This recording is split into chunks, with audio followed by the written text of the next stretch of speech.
As some of you know, I am a server. I've worked in a couple different industries, from like nightlife, entertainment, to like lounges, and now I just transitioned into fine dining. I underestimated, or just like didn't completely think through how big of a transition it really was.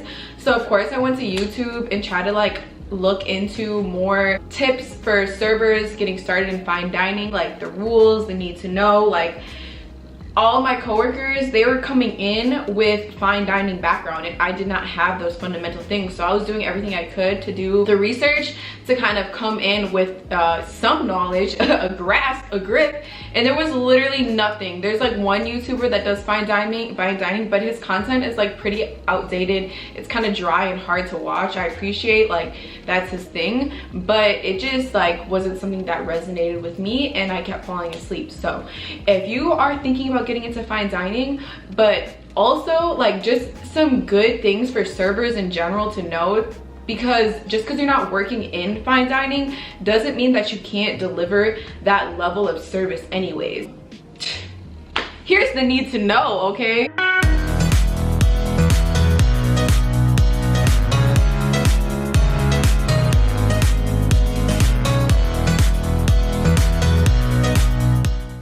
First 10 things I learned in fine dining that I wish I would have known as a server even. So here we go. The first thing is the tools, all the different tools you got to bring to work.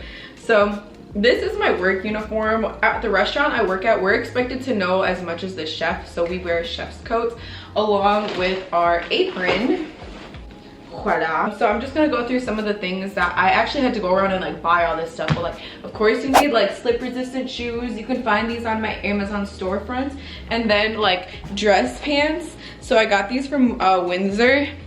Yeah, I had to buy a tie to go stick, and I think that's a good thing for every server to have.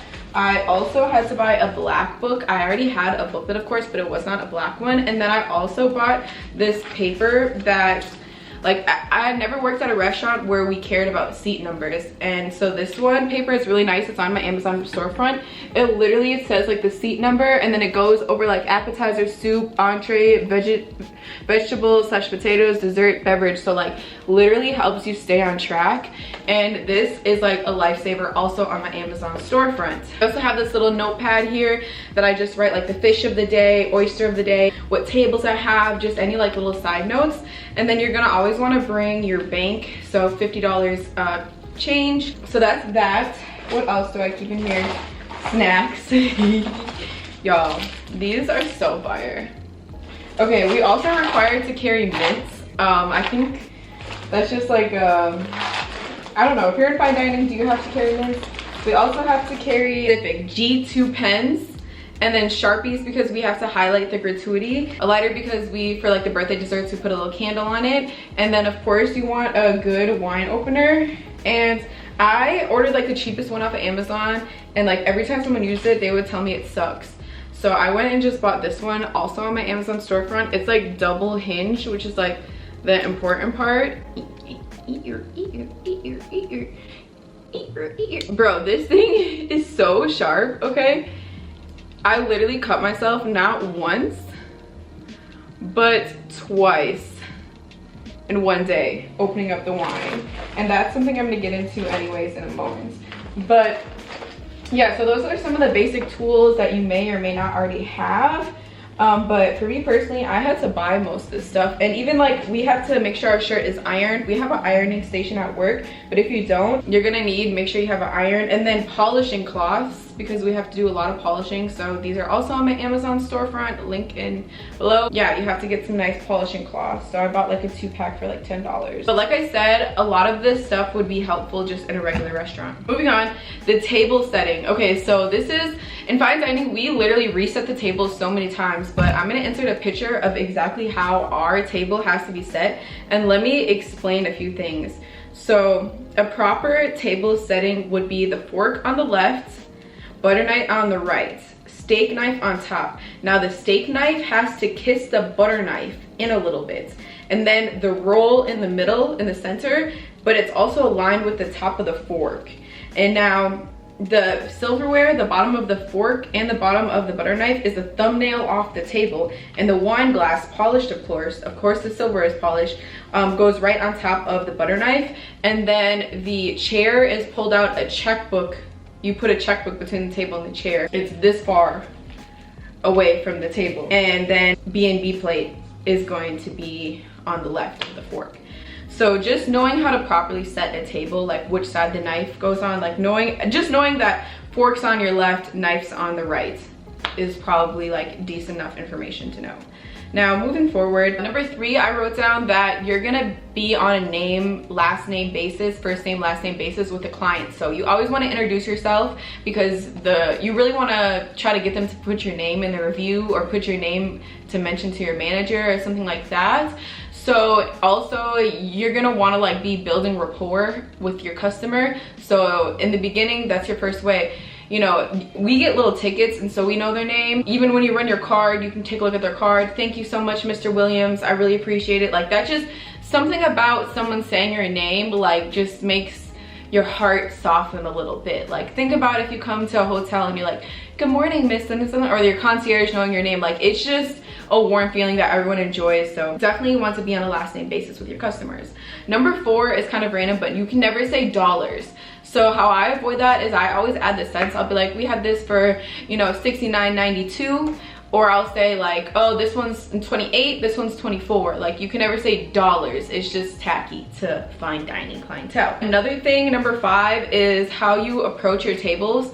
You're always gonna reach around from the left side. So like, let's say someone is sitting here eating and I'm going to go, you know, grab their water. Most people are right-handed, so they're gonna be like eating over here. If you come around from the left, you wanna think of like a hug, right? So that way, if you're eating and you're reaching around them, you're less likely to interrupt them eating or them like conversing or anything like that. Obviously, there's probably situations where you would go to the right, but the general rule of thumb is that you're always gonna be reaching from the left to kind of like hug, you know, around the customer, because you want to be as least disruptive as possible, because in fine dining, a lot of people are there on business meeting. Number 6, you always order with the ladies first.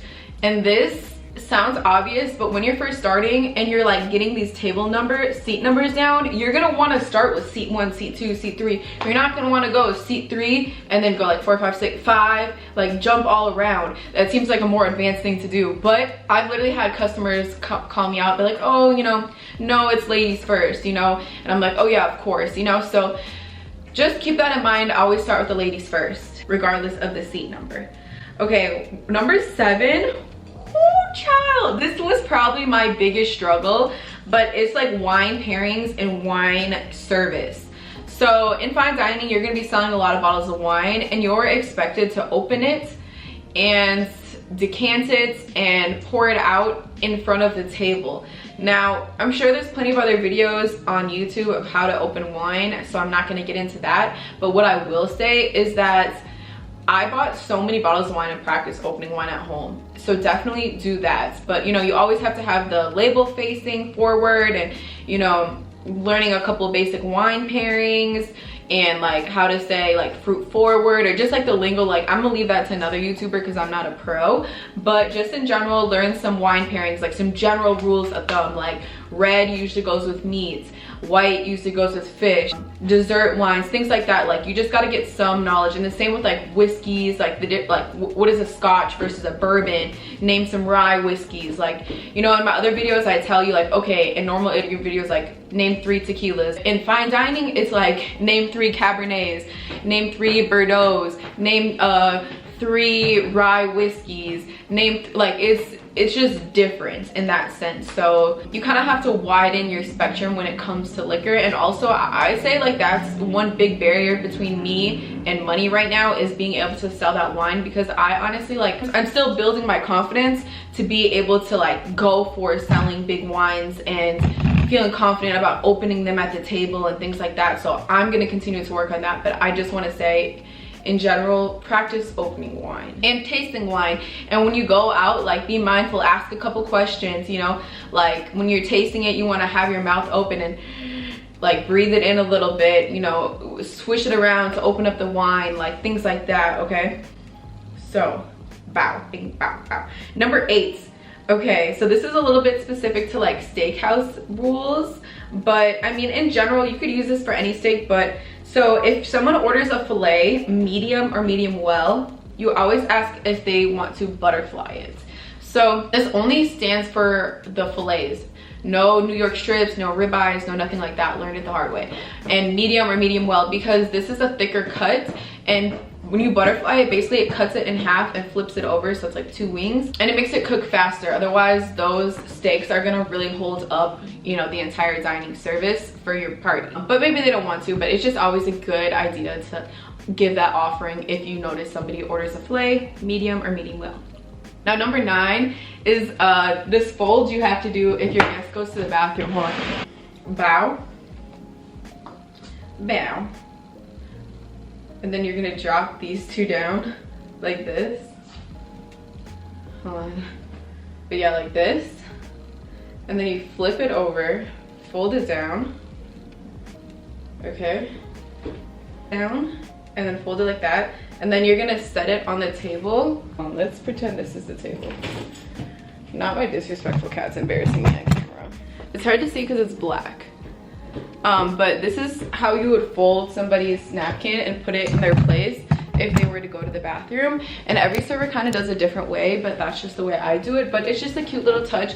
And like I said, that's, say you're not in fine dining, that's still something you can do. It's these little details that really like can wow somebody and impress somebody. And since I'm on this napkin subject, so most of our napkins are white, but if you notice a guest has black pants, if you have black available, you should switch it out to black so that, you know, you don't leave like white fuzzies on their pants. And also I always undo the napkins and offer to lay it across their lap for them. Again, it's those little details that really offer an experience and, you know, put them in the mood to understand that this ain't that regular. This is that shmoney, okay? This is what they're paying the big bucks for. So number 10 is basically use it or lose it.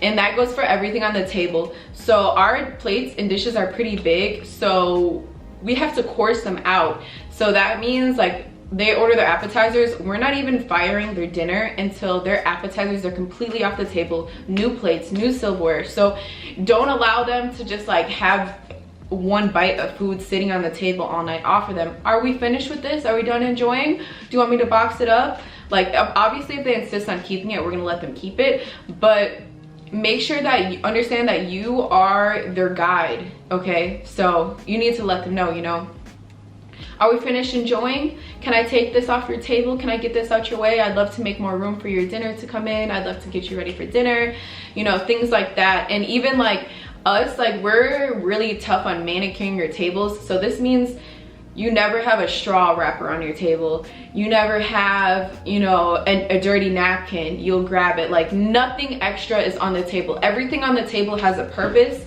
or else it doesn't need to be on the table. And you know, glasses of water should, no drink should be half full. Always keep them on full, things like that. So really use it or lose it, you know.